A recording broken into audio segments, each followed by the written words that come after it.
Bom dia, boa tarde, boa noite. O Observatório da Mulher está aqui de volta. Hoje, com muita honra, com a Rosa Jandira Galditano, que eu conhecia só como Rosa Galditano, mas que juntou o nome enfim, vários nomes aqui, e ela vai explicar um pouco melhor. E é uma honra muito grande te rever, Rosa. Que coisa boa! Fazia tempo que a gente não se via, né? A honra é toda minha, Raquel. Nossa, muito obrigada pelo convite. Estou assim muito feliz de estar aqui com vocês e para falar um pouco, né, do meu trabalho que tem a ver muito assim com a nossa história, né, Raquel? Na nossa Aham. história lá atrás, 40 anos atrás, né, na época da ditadura brava, que a Raquel fazia parte, né, assim, diretamente organizava os movimentos feministas em São Paulo, né, Raquel? E a Rosa também estava lá E aí fotografando, eu estava lá registrando. fotografando, estava sempre lá fotografando já as reuniões e tudo que, né, que estava acontecendo nessa área, né? Aham. Então, você não quer mostrar a capa do livro que você está lançando? Então, esse livro é A Mesma Luta, né? Ele é um projeto que eu comecei a organizar a partir de 2015, em cima de um material dos movimentos sociais que eu fotografei nas décadas de 70 a 80, até o final da década de 80, né, em plena ditadura, assim, da ditadura até a abertura, né? A ideia era essa, né? E aí, assim, eu tenho um trabalho assim bem grande assim nessa área, porque comecei trabalhando, procurando Nós Mulheres, né, para trabalhar no jornal Nós Mulheres, que funcionava ali na Capote Valente, na rua Capote Valente, em São Paulo. E aí, o dia que eu fui Porão procurar do o Versus. jornal. Oi? No Porão do Versus. No Era Porão do Versus, exatamente. isso. Aí eu fui procurar a mulherada lá do Nós Mulheres e achei o Marcos Faerman, que era o editor do Versus, porque o Nós Mulheres estava fechado nesse dia e o Versus funcionava na mesma casa em cima. E acabei que fiz um contato com ele e o Marcão me chamou para ir para a reunião de pauta, né? E aí eu comecei a fotografar para o jornal Versus e concomitantemente, né, a isso tudo que acontecia, né, naquela época, eu cobria, e também os movimentos feministas que, né, as feministas de São Paulo organizavam, né, com o jornal Nós Mulheres, com o SOS Mulher, né? Então eu sempre acompanhava tudo isso, né? Então tem Eu um disse, material muito grande de arquivo. eu dizia que, na verdade, é um movimento underground, porque a gente, no porão do Versus, do lado esquerdo tinha o Nós Mulheres e do lado direito tinha o MNU, Movimento Negro Unificado. Então, Exatamente. né? É, e Realmente. o, e o Ah, Versus, assim, o Marcos Ferma, ele era jornalista especializado no Jornal da Tarde, né? Ele era assim um grande jornalista, ele foi um grande jornalista, o Marcão, na história do jornalismo brasileiro, né? E ele foi um cara assim que ele tinha uma visão muito aberta. A gente tinha várias páginas do jornal Versus para o movimento negro unificado, né? Com jornalistas negros, né? A Neuza Maria Pereira, e uma equipe, né? O Hamilton Cardoso, né? Que eram os editores. E todo esse pessoal fundou o Movimento Negro Unificado, né? Esse material hoje virou história, né? uhum. Porque assim, eles tinham um espaço dentro do jornal e ao mesmo tempo faziam jornalismo só com jornalistas negros, né? Uhum. Então, nós estamos discutindo história, certo? História do Ok. Brasil, que as pessoas não conhecem muito, né, Raquel? Aham, Principalmente dessa época. sim. E você não quer mostrar uma foto do teu livro para a Ó, gente... eu vou dar uma folhada, vou Aham. mostrando aqui mais ou menos. eu separei nesse material dos movimentos sociais, aí eu foquei no movimento de mulheres, porque é um material grande que eu tinha, e aí eu comecei a olhar que eu, né, pelo fato de ser mulher, que eu tinha fotografado muito as mulheres dentro dos movimentos. Aí eu fiz uma edição desse material, né, que é esse livro As Mulheres dentro dos Movimentos Sociais em São Paulo, né, e como que nós, mulheres, assim, fazíamos uma diferença, e fazemos uma diferença em todos os movimentos sociais brasileiros, que as pessoas quase não falam, né? Mas as mulheres estão sempre presentes, sempre dando apoio aos maridos, aos companheiros, e sempre né, colaborando nesses movimentos, assim, com bastante força, né? Então, aqui, por exemplo, essa foto é uma foto de a passeata das mulheres das mães da Praça de Maio, né? Na verdade, das feministas contra a visita do Videla, que era o presidente argentino, que era um torturador em São Paulo. Aí as mães da Praça de Maio, né, que é aquele movimento argentino, das mães que perderam seus filhos, vieram, e junto com as mães brasileiras, né, que perderam os filhos na repressão, fizeram uma grande passeata, né? Então, essa aqui é uma manifestação. Então, o livro chama A Mesma Luta, né? Ele está em inglês e português, né? The Same Fight, em português, né? E aí eu fui colocando assim as fotos de uma maneira que a gente pudesse ir olhando, porque também o design desse projeto, ele remete a gente assim, os cartazes de rua, né? Então, ele é um livro que ele tem um elástico aqui no meio, né? Que você pode tirar o elástico depois e abrir as fotos, né? E aí as fotos viram cartazes que você pode pegar na parede, você pode fazer exposição, você pode fazer o que você quiser com elas, né? Então eu fiz assim uma edição, né? Assim, que entrasse nesse design, né? Aqui é uma mulher na Praça da Sé, no terceiro Congresso da Mulher Paulista, né? No Brasil teve 3 congressos da Mulher Paulista, né? Em São Paulo, né, 79, 80, 81, né, e onde as mulheres se reuniam, né, a Raquel participava ativamente dessa organização, que eu lembro bem, e as mulheres se reuniam na PUC para falar sobre a organização das mulheres e traziam gente não só da classe média, mas muita gente da periferia, muitas mulheres de todas as comunidades de base, né, que a igreja tinha uma comunidade de base, assim, as comunidades de base, né, que eram chamadas, as mulheres discutiam, as famílias e os homens também discutiam muito assim, a sua realidade social nas igrejas, né? Então, foram reuniões, esse Congresso das Mulheres Paulistas, da Mulher Paulista, assim, mudou, né, assim, toda a história do movimento social brasileiro mesmo, né? A organização das mulheres, né? Então, aqui já não cabia mais na PUC, aí elas iam para a Praça da Sé, a gente ia para a Praça da Sé, porque a PUC ficou pequena, o Tuca ficou pequeno para aquelas reuniões, e aí começou a ser feito na Praça da Sé. A gente, na verdade, fazia o congresso na PUC ou no Teatro Ruth Escobar ou em outro lugar, né? O primeiro foi no Ruth Escobar, depois o segundo na PUC, porque aumentou a quantidade de pessoas. E no dia 8 de março, a gente ia para a Praça da Sé, né? No Dia Internacional da Mulher. Uhum. E essa mulher, eu lembro dela, né? Ela falou no dia 8 de março mesmo, né? Uhum. Mulher de periferia. E assim era uma multidão, tanto é que a capa, né, que ela está dobrada, assim, se vocês veem, isso daqui é a Praça da Sé.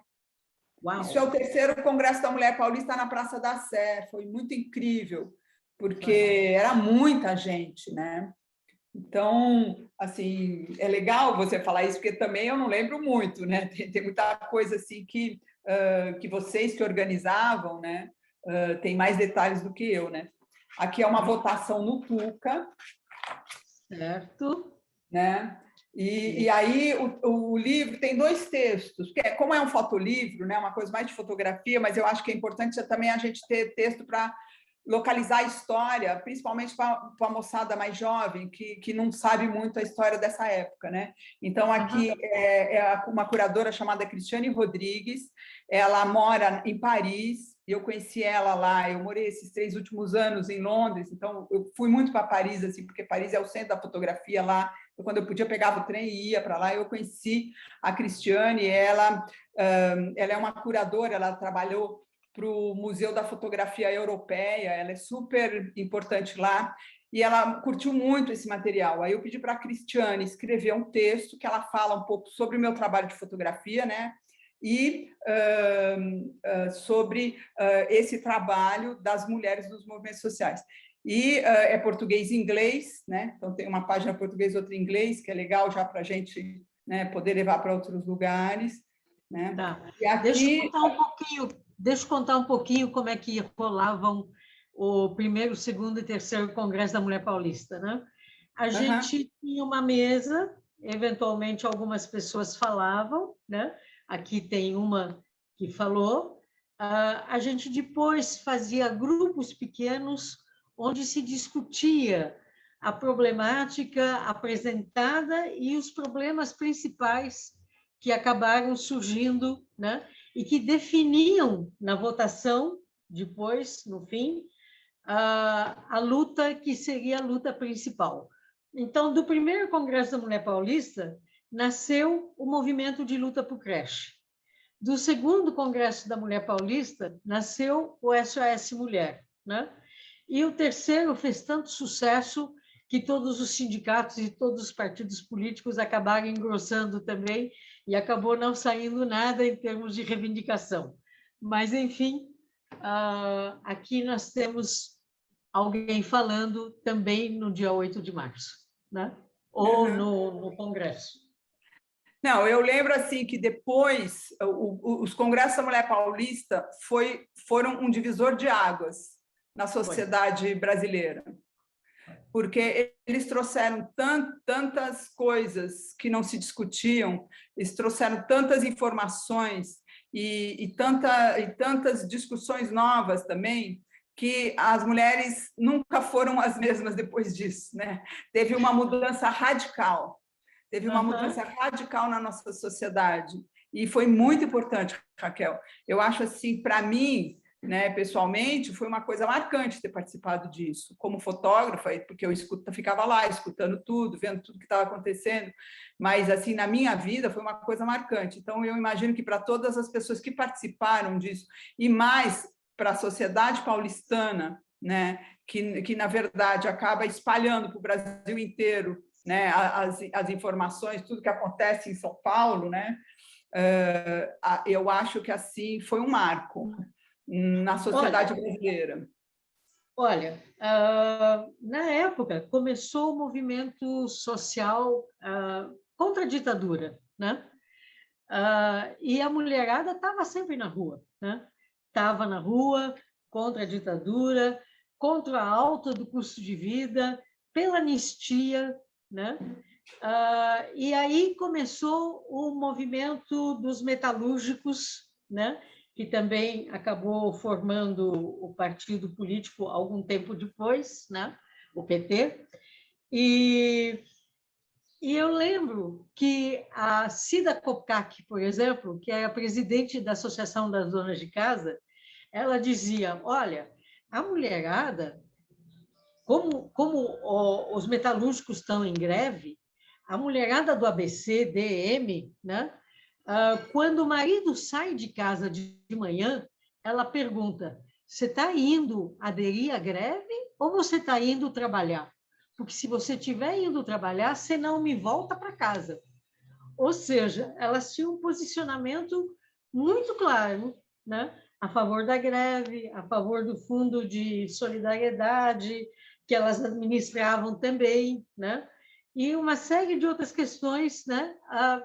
Sempre tiveram um lado, né? Sempre tiveram um lado. E aí, depois da alta do custo de vida, elas passaram a sair mais eminentemente para o mercado de trabalho, né? E largando os filhos ou sozinha, ou com a filha mais velha de 8 anos, ou com a vizinha, E aí foi que teve alguns congressos de mulheres trabalhadoras, primeiro metalúrgicas do ABC, depois metalúrgicas de São Paulo, depois jornalistas, depois bancárias, e a gente ficou um tanto quanto insatisfeita com o resultado total desses encontros de mulheres trabalhadoras, porque a gente achou que ficou aquém, ou que não contemplou exatamente toda a demanda que elas colocavam, né?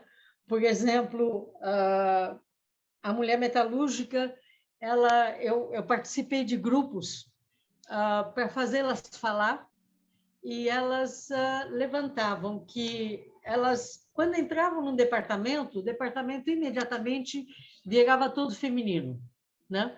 Aí eu perguntei, bom, como é que vocês comparam o salário? Não dá para comparar, porque o departamento é só feminino. Falei, bom, e o que vocês fazem? Nós fazemos o chicote. Chicote é a fiação elétrica do carro. E por que vocês fazem o chicote? Porque a gente tem uma coordenação motora mais fina do que os homens. Pô, que bom, então é trabalho especializado? Vocês ganham mais do que os outros departamentos? Não, a gente ganha menos. E além da gente ganhar menos, a gente também, eventualmente, quando a gente pede para ir no banheiro, a gente tem que pedir a chave e o cara marca quantas vezes por dia a gente pegou a chave e quanto tempo a gente passou no banheiro, que é para controlar o tempo que a gente passava, enfim, eventualmente no banheiro. E uma vez por mês, a gente tinha que mostrar o mó desmanchado de sangue, porque senão a gente estava sujeita a ter a licença maternidade. Então, se a gente não mostrasse o modo desmanchado de sangue, a gente imediatamente era demitida. Estou de boca aberta. Era esse nível de colocação, né, que elas faziam, né? E aí a gente via o resultado, departamento feminino aqui, bidê ali, não sei o quê, parará, papá. A gente ficava um pouco frustrada, né, com essa história, né?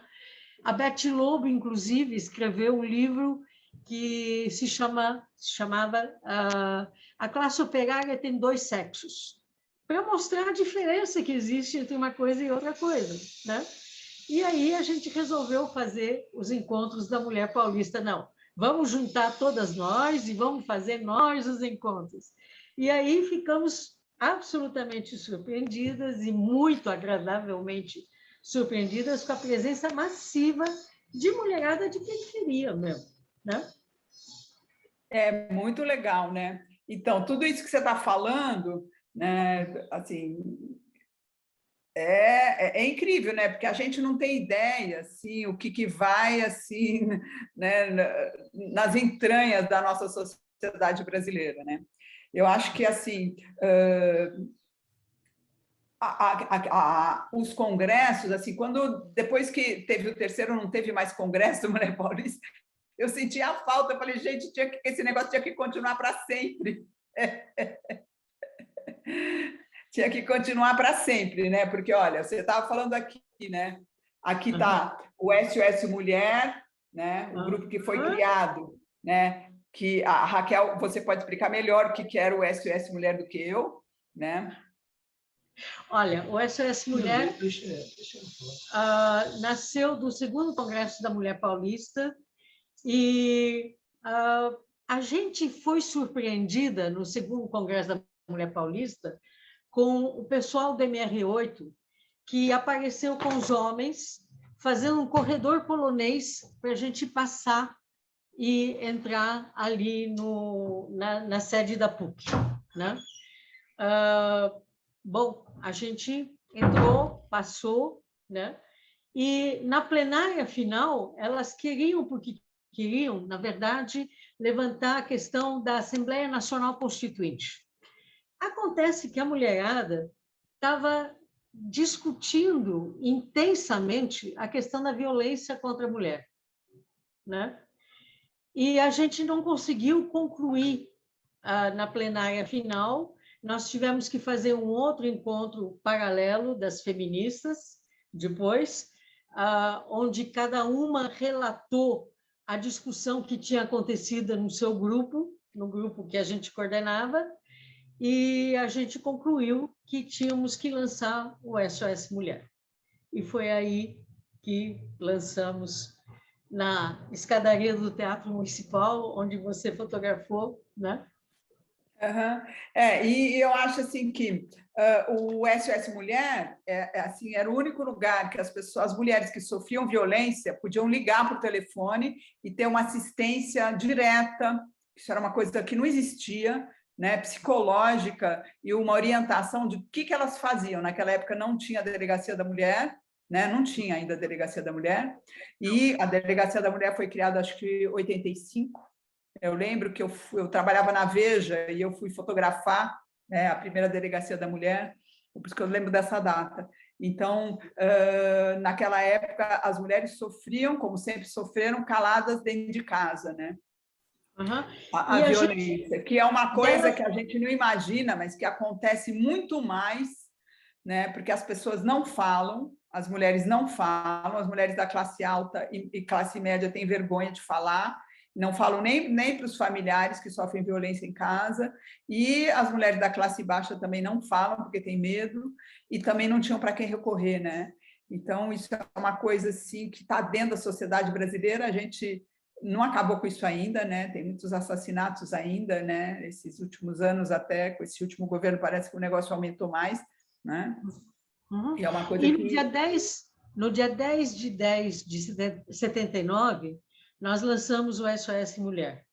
E aí uma mulher resolveu pedir o microfone e contou que ela era professora da USP, que era casada com o professor da USP e que batia nela pedagogicamente porque ela não podia acompanhá-lo numa viagem que ele tinha que fazer, porque ela tinha trabalho para fazer, né? Foi aí que a gente se deu conta, não existe esse problema em termos de uma classe social só, né? Ele atinge absolutamente todo mundo. E Uhum. quando a gente lançou o SOS Mulher, a gente recebia também na sede mulheres que vinham fazer queixa ou buscar orientação. E aí a gente perguntava: você fez boletim de ocorrência? Não, não fiz. Olha, aqui na esquina tem uma delegacia, né? Delegacia normal, né? Vai lá, faça um boletim de ocorrência. Elas iam e elas voltavam contando: olha, o delegado me falou para mim, minha senhora, a senhora vai apresentar uma queixa contra o seu marido, um homem bom, trabalhador. Poxa, compra uma camisola nova, capricha no tempero do feijão, que vai ver que tudo melhora. Ou então, se elas acusavam alguma perseguição na rua, algum estupro, alguma coisa assim, o delegado olhava para ela de cima para baixo e dizia: mas a senhora estava na rua sozinha às 8 horas da noite com essa roupa? Ou seja, ela era culpabilizada pela violência e era estimulada a não denunciá-la, né? Até Isso que acontece até hoje, né, Raquel? é, é. E a gente insistiu, até que a gente descobriu que o delegado mandava as mulheres falar com a gente para a gente orientá-las em vez de registrar o boletim de ocorrência, né? Foi terrível, né? E, bom, hoje a gente tem uma estrutura mínima, mas que estão querendo privatizar. A Casa Eliane de Gramont, por exemplo, que é o centro de referência que foi fundado na gestão da Luísa Erundina enquanto prefeita, né? Está querendo ser privatizada. Tem 2 casas-abrigo do consórcio do ABC que estão querendo fechar também, né? Eu não quero ser a próxima, exatamente. Isso aqui é uma passeata contra o assassinato da Eliane de Gramont. Perfeito. É isso aí. A gente tem que continuar nessa luta, né? Aqui, Congresso da Mulher Paulista. Uhum. movimento negro unificado, né? Aqui é o Abdias do Nascimento, com a mulher dele, que era uma americana, a Neuza Maria Pereira, que era do Versus, a editora do Versus. Né? Então, tudo isso é muito, né? Assim, te cortando um pouquinho aqui, greves do ABC, né? Uhum. Repressão, né? O brucutu na greve do ABC, que jogava água nos grevistas, né? É verdade. Lei de Segurança Nacional, uma passeata contra a prisão do Lula e a Lei de Segurança Nacional. Né? Então, assim, é mais do que só a coisa da mulher, né? É uma coisa geral, né, Raquel? Aqui, movimentos, o movimento pelas diretas já, a repressão 78, movimento de custo de vida na Praça da Sé. Né? Então, assim, as coisas não vêm sozinhas, né? A gente não é reprimido à toa, né? Repressão, movimento de custo de vida, naquela época, 70% de inflação ao mês, lembra, Raquel? Você comprava um pãozinho, custava R$1, o mês que vem era R$1,70, era 70%. A repressão contra o movimento de custo de vida, bomba de gás lacrimogêneo contra as pessoas que estavam em frente à Praça da Sé. Aí o Dom Paulo Evaristo Arnes abriu as portas para nós, e nós entramos dentro da igreja, uma população gigantesca, olha, dentro da Igreja da Sé, fugindo das bombas da repressão do movimento de custo de vida. Quer dizer, as pessoas estavam com 70% de inflação ao mês e a Polícia Militar de São Paulo jogando bomba na gente, né, Raquel? Né? Pois é. E a praça é do povo, certo? Aqui, a repressão, né, continuou, quer dizer, que foi antes de entrar na igreja, né? Esse é o outro lado das fotos, né? O Lula, nas greves do ABC, porque foi na mesma época, 78, as grandes greves do ABC, né, que foi uma coisa muito importante, o surgimento do PT, da organização dos movimentos, né, grevistas, do ABC, dos metalúrgicos, com o Lula liderando. Né? Aqui é no estádio Vila Euclides, o Lula, eles decidiram se iam continuar ou não a greve, né, em São Bernardo do Campo. Né? A censura que, no Jornal Movimento, isso daqui foi no Jornal Movimento, a censura que fazia parte, né, que cortava, né, as informações todas nos jornais, né, tanto Estadão, Jornal da Tarde, todos os grandes jornais, né, você lembra, né, que colocava receita de... Quando não dava para sair um texto, colocava receita de comida, ou então colocava a página preta, né? E aqui, São Bernardo, a repressão, a greve. Né? Esse aqui é o Abdias do Nascimento, né? que foi um grande intelectual negro que teve que se exilar nos Estados Unidos. Né? A Neuza, jornalista, uma das primeiras jornalistas negras brasileiras, a Neuza Maria Pereira, que era editora do Versus. Né? Aqui, no Congresso de Mulher Paulista. Aqui, de novo, a morte de Eliane de Gramont, não, SOS Mulher, dentro da passeata do assassinato da Eliane de Gramont, né, pelo marido, que era um cantor famoso, né? Lembra o nome dele? Lindomar Castilho. Lindomar Castilho, que matou ela a sangue frio. Né? Aqui, o silêncio é cúmplice da violência, né? SOS Mulher, no Teatro Municipal. Né? As meninas do SOS Mulher. Então, nada é à toa, né, Raquel? Aqui, o assassinato do Santo Dias, a passeata do assassinato do Santo Dias, que era um metalúrgico de São Paulo, que foi assassinado pela Polícia Militar de São Paulo. Então, tudo isso que a gente vivia na época da ditadura, toda essa repressão, né, brasileira, né, ela vai até dentro das casas, a verdade é essa, né? Tudo faz parte de um mesmo bolo, né, meu? Aqui é o texto da Érica Zerves, que fala dessa época da ditadura e fala mais dessa época das manifestações, é uma coisa mais histórica. A Érica Zerves é uma menina que ela fez pós-doutorado em fotografia de guerra. Então, ela tinha me entrevistado para o pós-doutorado dela, da Unicamp, e a gente ficou amiga, e eu chamei ela para escrever o texto sobre o Brasil, né, nessa época. Né? Aqui, a outra parte da foto das mulheres na votação da PUC, né? Aqui, as mães que iam sempre nas passeatas com seus bebês, né? Então, sempre as mulheres não tinham onde deixar os bebês, acabam tendo que levar junto, né, nas passeatas, né? E depois aqui tem as legendas com as datas históricas, tal, dessas fotos, para as pessoas se situarem um pouquinho.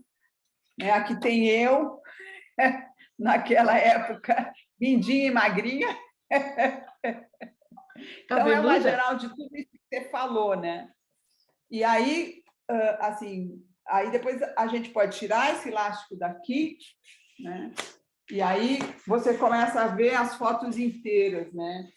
Então, eu vou tirar daqui um pouquinho, eu mostro para você. Né? O que tem, então, a repressão, aí você vê a foto toda, né? Então, fica tipo uns pôster, né? O livro. Vai ficando umas folhas soltas, que depois você pode montar. Eu quero! Né? Aí os caras na frente da Praça da Sé, né? A polícia militar na frente da Praça da Sé. Você lembra aí o mais que divertido é isso, que a gente pode abrir, né, e ficar olhando o que era. Né? Aí o Lula com as diretas, né, que o Lula foi o cara que impulsionou diretamente as diretas já, né? Aqui a Lei de Segurança Nacional e a censura. Né? Aí você vê as fotos inteiras, né? Aí a repressão no ABC,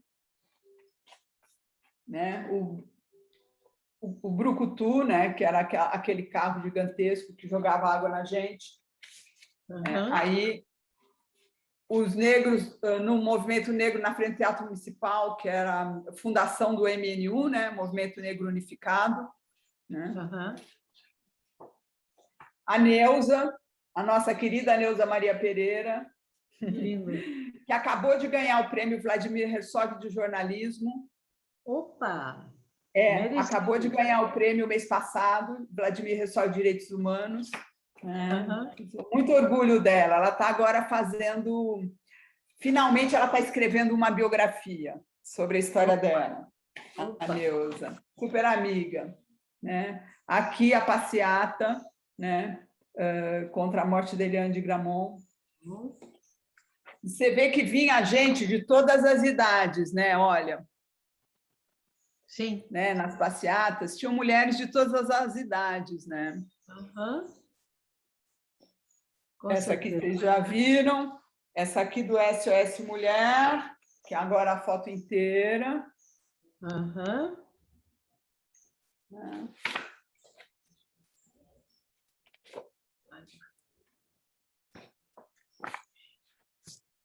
E aí, na PUC, a votação. Enfim. Você lembra, Rosa? Você lembra, Rosa, que durante um tempo a repressão tentava inibir as manifestações e eles passaram a vir de cachorro, né? E aí a gente levou gato para a passeata e soltava os gatos. E o cachorro corria atrás do gato. Ou, eventualmente eles passaram a vir de cavalo e a gente levava bolinha de gude para ver se desestabilizava os cavalos dele. Mas, na verdade, não tinha muita saída, a não ser correr um pouco, né? Porque não dava... tinha um lenço embebido em alguma coisa que nos permitia respirar enquanto tivesse gás lacrimogênio, né? Mas era isso. Agora, me conte uma coisa. Você, mais recentemente, não tão recentemente assim, mas, enfim, está começando a fotografar a população indígena também, né? Você não quer contar um pouco disso? Então, comecei a fotografar a população indígena em 1989, no encontro de Altamira, no sul do Pará, que foi o primeiro grande encontro onde as lideranças indígenas se reuniram para... e lá foi uma coisa bem focada na construção da usina de Belo Monte, né, que na época era chamada de Cararaô. Né? E em 1989, os indígenas teve uma reunião, eram mais ou menos uns 300 indígenas e mais ou menos uns 300 jornalistas estrangeiros, era pau a pau. Tinha mais jornalista estrangeiro, acho que, do que índio lá. E eu lembro que, quando eu soube dessa reunião, através do Instituto Socioambiental, eu falei, eu já trabalhava freelancer, e eu pensei, vou fazer um trabalho sobre essa reunião, porque está tendo muito jornalista estrangeiro se credenciando para essa reunião, e eu achei isso daí vai ser importante. Aí eu ofereci a pauta para todos os jornais e revistas de São Paulo, ninguém quis me bancar para ir para Altamira, porque custava caro, né? Você tinha que tomar um avião, comprar filme, revelar o filme, não era digital naquela época, tinha que ter dinheiro para fazer tudo isso, para me pagar um lugar para eu ficar, para eu comer e tudo, né? E aí eu lembro que, assim, na véspera, eu tinha pedido, na época, eu acho que era a revista da Transbrasil, e eu conhecia o editor lá, e ele, na época, ele me ligou e falou, Rosa, vamos fazer, e me mandou para lá. E aí eu fui, eu fiquei assim impressionada, porque eu descobri que, assim, que existia índio no Brasil ainda, né? Porque a gente estudava na escola que os índios já tinham sido, né, dizimados, né? E aí eu fiquei super surpresa, né, como jornalista, de ver aquele monte, né, a maioria de indígenas caiapós reunidos, né, em Altamira, nessa cidade do sul do Pará, protestando contra a construção, né, da usina de Cararaú. E a partir daí, quando eu vi tudo isso, eu pensei, isso daqui vai ser meu trabalho daqui para frente. Eu vou começar a fotografar os indígenas do Brasil, porque daí lá eu descobri que na época eram 280 povos indígenas, agora já são, depois do último censo, subiu para 310, e ainda tem outros povos que ainda estão se reconhecendo como indígenas, que estavam, né, escondidos, né, que não se reconheciam como indígenas. E aí eu pensei, gente, quantos povos, 180 línguas diferentes, né? Esse monte de gente diferente, a gente paulistana, a gente não conhece nada, né? Então, a partir daí, eu comecei a fazer pautas para os jornais e para as revistas, principalmente, para fazer fotos sobre esses povos, né? Então, eu fotografei, fiz vários trabalhos, eu fui para os Yanomami, fiquei 15 dias lá com o Davi Yanomami, na aldeia dos Yanomami, lá onde agora está, assim, a extração de ouro está terrível, né? Os Yanomami estão assim morrendo, contaminados com mercúrio, morrendo com falta de comida, porque não conseguem mais caçar, pescar com a invasão de mais de 20 mil garimpeiros nas terras Yanomami, né? Então eu tive lá ainda quando ali ainda era um oásis, né, amazônico. Depois eu fui para o Xingu, no Zuaurá, e aí eu comecei a fazer um trabalho com os indígenas Xavante, né? Eu fiquei 15 anos fotografando os rituais Xavante, a pedido dos líderes Xavante, né? Eles têm um ciclo de rituais que são 15 anos, né? As crianças passam rituais a partir dos 2 anos de idade, de ano em ano, depois de 5 em 5 anos, e daí tem esse grande ritual que é o Darine, que é de 15 em 15 anos. Então, eu fiz esse trabalho, né, de documentação, nós fizemos um livro de fotografia e um livro para os Xavantes distribuírem para as escolas no entorno da reserva Xavante. Isso começou em 91, nós lançamos o livro, foi 2003, 2004, os 2 livros, né? Depois eu fiz um outro projeto com os Guarani-Mimbiá na cidade de São Paulo, né? Existe o povo Guarani-Mimbiá, eles moram dentro do município da cidade de São Paulo, da capital de São Paulo, eles nunca foram reconhecidos, né? Então eu fiz um projeto de 1 ano com 90 jovens indígenas Guarani-Mimbiá, né? Porque eles queriam o cacique, que na hora era o Timóteo, na época era o Timóteo Popiguá, ele queria fazer um livro didático, um livro para as crianças sobre a história dos Guarani. Então, nós fizemos esse projeto, foram 2 livros também, um deles maior, de fotografia, capa dura, de 180 páginas, um livro que essa juventude toda participou, né? Então, é um livro que tem desenhos, tem fotografias feitas por eles e feitas por mim, e é um livro trilingüe, ele é português, guarani, mimbiá e inglês, né? E aí, depois, eu fiz um trabalho com os Guarani Kaiowá, que são os Guarani do Mato Grosso do Sul, que vivem nas terras mais ricas do Brasil, onde está o centro do agronegócio brasileiro, né? Das plantações de cana, de açúcar, né? E de soja, e que são, assim, um povo que era o povo que, alguns anos atrás, estava em pior situação, como povos indígenas no Brasil, eles sofrem assim um massacre diário, né? E eu fiz o trabalho com eles durante 2 anos, e, enfim, fui em vários povos diferentes, né? Eu fotografei ao todo 50 povos nesses 30 anos.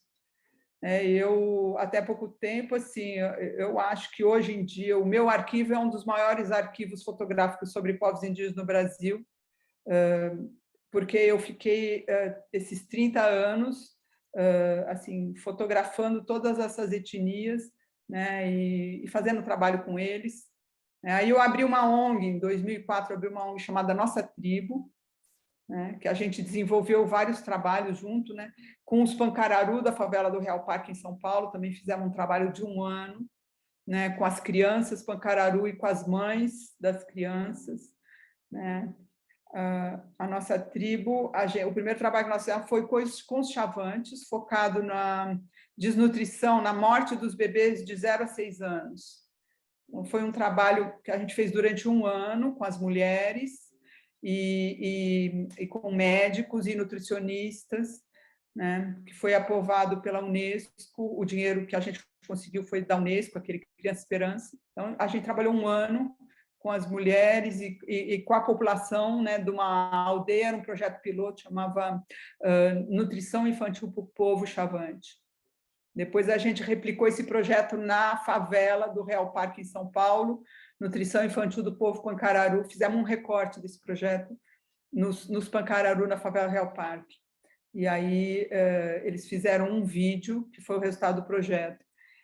E, assim, continuo né, em contato com eles. Depois, em 2018, eu fui para Londres, e aí eu acabei fechando a Nossa Tribo, né?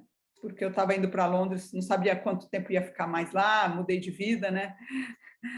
Aí eu casei de novo, e aí, assim, minha vida deu uma virada, e no fim eu fechei a Nossa Tribo, fechei meu estúdio aqui em São Paulo e fui para Londres. Aí fiquei lá 3 anos e voltamos agora o ano passado. Aí agora estamos morando aqui no interior, São Luís do Paraitinga. Opa, São Luís do Paraitinga, que legal. É. Eu lembro também, bom, você falou dos índios Yanomami, e eu lembro de ter lido recentemente a liberação da questão da cavação dos rios em busca de ouro, né? E que está prejudicando eles absolutamente, né? E eu lembro também de ter participado do FAMA, Fórum Alternativo Mundial da Água, quando teve o Fórum Mundial da Água lá em Brasília, e a gente acabou conversando com uma mulher do Mato Grosso do Sul, e ela dizia que eles são cercados de grandes fazendeiros por todos os lados, e que a água que vem para a aldeia, ela acaba tendo que beber aquela água e que dá dor de barriga para o neném dela e que, eventualmente, dá doença para os velhos, né? Os agrotóxicos. Pois é, por causa dos agrotóxicos, né? Nossos índios estão realmente complicadíssimos, não é? Não só os nossos índios, como todos nós, né, Raquel? A população brasileira, né, a gente não se deu conta ainda, a grande população brasileira não se deu conta ainda que nós estamos ferrados, principalmente com esse governo com esse governo Bolsonaro, que liberou a mineração, que estão querendo, fazendo um esforço. Agora mesmo, o General Heleno, viu uma matéria ontem, fazendo, assim, vendendo terra no Amapá, assim, baratíssima, né, para exploração, né? Eles estão liberando garimpos nas terras indígenas e nas unidades de conservação. Isso é uma coisa gravíssima, não só para as populações Yanomami. Olha, a população Yanomami de Roraima, a população Caiapó, do sul do Pará, os Munduruku, do Maranhão, esses 3 povos têm pesquisas já da Fundação Oswaldo Cruz, com esses 3 povos, eles estão todos contaminados de mercúrio. Isso é gravíssimo, porque não só são eles que estão contaminados de mercúrio. Há 20 anos, mais de 20 anos atrás, eu fiz uma matéria sobre o Rio Tapajós.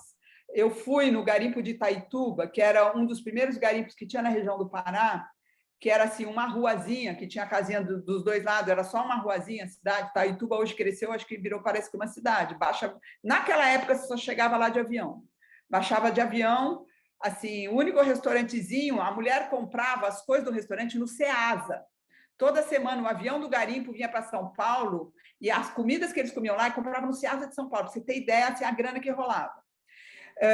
Naquela época, já, 200 quilômetros de Itaituba, ali em Santarém, tinha um pesquisador fazendo pesquisa nas águas do rio Tapajós, que é um dos maiores rios, um dos maiores afluentes do Amazonas. O Tapajós já tinha alta taxa de mercúrio nos peixes, há 20 anos atrás. Então, o que está acontecendo agora? O rio Tapajós, todos esses grandes rios afluentes do Amazonas, dessas regiões de garimpo, estão contaminados com mercúrio. Isso quer dizer o quê? Que o mercúrio ele vai para a água, ele vai para o peixe, as pessoas comem um peixe, os ribeirinhos estão contaminados, e as populações das cidades ali que usam essas águas também estão sendo contaminadas por mercúrio. Então, isso é uma coisa silenciosa. O mercúrio, ele te dá várias doenças horrorosas. Não sei se você lembra de Minamata, no Japão, o caso de Minamata, no Japão, que teve na década de 40, 50, eu lembro, a revista Life publicou uma matéria de um fotógrafo, que eu não estou lembrando o nome dele agora, que é super famoso, e que ele fez um trabalho sobre as pessoas que foram... que moravam nessa região de Minamata, que tinha uma empresa que jogava mercúrio na água, e as crianças e as pessoas nasciam todas com problema, com problemas físicos, né, de má formação, com problemas mentais, com problemas no fígado, no baço, nos rins e tudo. O mercúrio é altamente tóxico para a saúde humana, né? Uhum. E eu vi, há poucos dias atrás, uma mulher Yanomami falando que elas que já estavam nascendo crianças com defeito, nos Yanomami, já estão nascendo crianças defeituosas. Eu vi uma outra mulher Munduruku dizendo que elas não querem mais ter filhos, porque elas estão todas contaminadas por mercúrio, porque foi feito, né, fazem o cabelo, né, uma análise do cabelo. A Fundação Oswaldo Cruz fez uma análise delas, elas estão todas contaminadas por mercúrio, ou seja, os filhos podem nascer com problemas de saúde, né? E isso está acontecendo no Brasil inteiro. Ontem mesmo eu vi que no porto de Manaus os caras estão construindo balsa de garimpo a céu aberto na maior cara de pau. Está um boom de construir balsa de garimpo. Você viu há pouco, semana passada, os caras fazendo, a Polícia Federal fazendo lá uma superação para tirar milhares de barcas que estavam no Rio Madeira. Gente, o que a gente está vendo, assim, todos os nossos grandes rios brasileiros têm ouro. O Xingu, a usina de Belo Monte, a Volta Grande do Xingu foi desviada, né? O que é a Volta Grande do Xingu? O rio Xingu, em Belo Monte, né? Quando a Dilma construiu Belo Monte, já se sabia que a Volta Grande do Xingu tem ouro. E eles desviaram o rio Xingu. Uma das coisas, porque tem uma grande mineradora, que é a Belo Sun, que é canadense, que está querendo explorar esse ouro do Xingu, e o governo já sabia disso faz muito tempo, eu já tinha lido isso, sabe, em revistas de economia, né? Então, o que está acontecendo no Brasil hoje, a gente fica em São Paulo, a gente finge que as coisas não estão acontecendo. O Brasil está indo por água abaixo, nós estamos ferrados. Além de eles estarem cortando, já cortaram 20% da Amazônia, e os cientistas dizem que se cortarem 25% da Amazônia, ela não vai voltar a ser o que era nunca, vai deixar de ser o pulmão do mundo, falta 5% para cortar, para a Amazônia deixar de ser o pulmão do mundo, porque o Bolsonaro fez o favor de cortar 20% da Amazônia esses 2 últimos anos. E os caras continuam queimando e cortando, Raquel. O Pantanal queimou 1/3 do Pantanal ano passado, nesses 2 anos do Bolsonaro, 1/3 do Pantanal. Gente, sabe, o Brasil está em chamas, o Brasil está sendo, sabe, assim, invadido pelo mercúrio, sem contar que o Ministério da Agricultura cada vez mais importando agrotóxicos que não se usam em nenhum lugar do mundo. Os guaranis Mimbiá, os Guarani Kaiowá também foram analisados e estão cheios de agrotóxicos no sangue, né? Estão já com problemas, né, de saúde por causa dos agrotóxicos jogados na terra para as plantações de soja e cana, né? E a gente sabe que você tira a floresta, você joga os agrotóxicos quando chove, o veneno vai para os lençóis freáticos e contamina os lençóis freáticos da região inteira, né? Aqui mesmo em São Luís do Paraitinga, eu soube de um caso, eles plantavam uns anos atrás aqui muitos eucaliptos.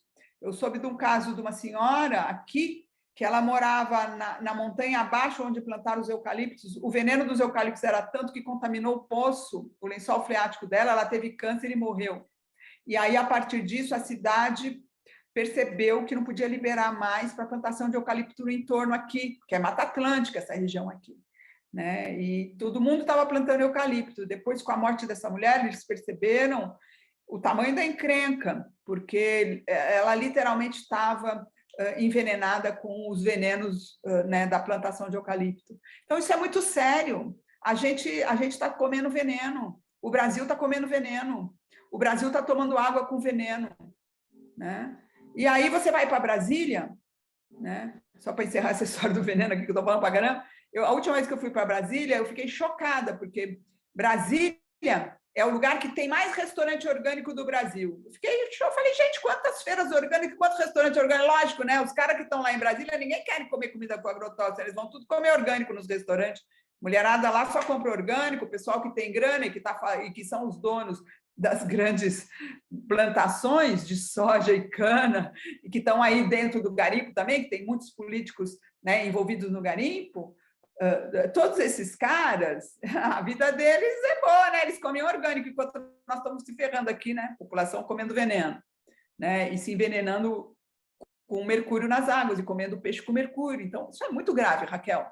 Isso é muito grave. As pessoas não falam, sabe? As pessoas não estão falando como deveriam falar, sabe? A gente tinha que dar um basta nisso.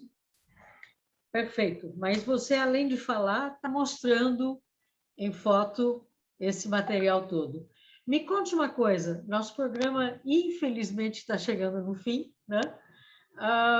Onde é que a gente acha teus livros? Por favor. Esse livro, A Mesma Luta, tá à venda na Lovely House. A Lovely House é uma livraria que tem aqui em São Paulo, e eles vendem online, inclusive. Lovely House, entrando no site, tem um livro lá, são eles que estão me representando. É uma tiragem pequena, são só 300 exemplares. Né? Uhum. Porque eu fiz esse livro agora, na pandemia, sem dinheiro, foi assim numa gráfica pequena, então, assim, eu não tinha assim, muito recurso para imprimir, então, eu imprimi só 300 exemplares. Certo. E esse livro sobre fotografia de indígenas, povos indígenas, etc., está onde? Lá então, também? Esses estão esgotados, Raquel. Eles estão esgotados. Eu tenho que fazer um trabalho de filmar eles e colocar no meu site para as pessoas poderem ver online, porque, né, fazer um livro online, porque esses livros de fotografia foram tiragens de 3.000 exemplares e foram esgotados, e esgotaram. Então, eu não tenho mais eles à venda. Tá. Mas aí o meu site, para o pessoal que quiser ver o material lá dos povos indígenas, meu site é www.rosagauditano.com.br. Lá tem todos esses trabalhos. Beleza. Então, tá. Maravilha. Nosso programa continua aberto para você quando você quiser voltar, por favor. Não vamos ficar tanto tempo sem você voltar, aparecer de novo. E, por favor, você quer se despedir dos nossos acompanhantes, ouvintes? Muito obrigada, Raquel, pelo convite. É uma honra aqui estar com vocês e poder falar um pouco sobre essa realidade brasileira e para fazer as pessoas pensarem, né, e se posicionarem, que a gente não pode deixar o nosso país continuar do jeito que ele está indo, né? Eu acho que cada um de nós é responsável por tudo isso. Eu quero agradecer muito a todos os ouvintes que estão aqui escutando a gente, e um grande abraço e um Feliz Natal para todo mundo, que 2022 seja um ano melhor, né? Sem coronavírus, né? Que a gente acabe com esse vírus horroroso nesse país, e para isso as pessoas precisam se vacinar, né? E a gente já está melhorando muito, mas se a gente não continuar se vacinando, a gente vai ter uma regressão como está acontecendo agora na Europa, em Londres mesmo, onde eu estava morando. Os hospitais estão cheios de gente de novo, doente. Então, espero que vocês, todos nós, tenhamos um bom 2022 e que a gente mude esse governo horroroso que está aí. É isso aí. Tá bom, gente. Gente boa, o Observatório da Mulher volta na semana que vem. Rosa, muitíssimo obrigada pela presença. Tá? Obrigada, Raquel. Obrigada pelo convite. Tchau, tchau.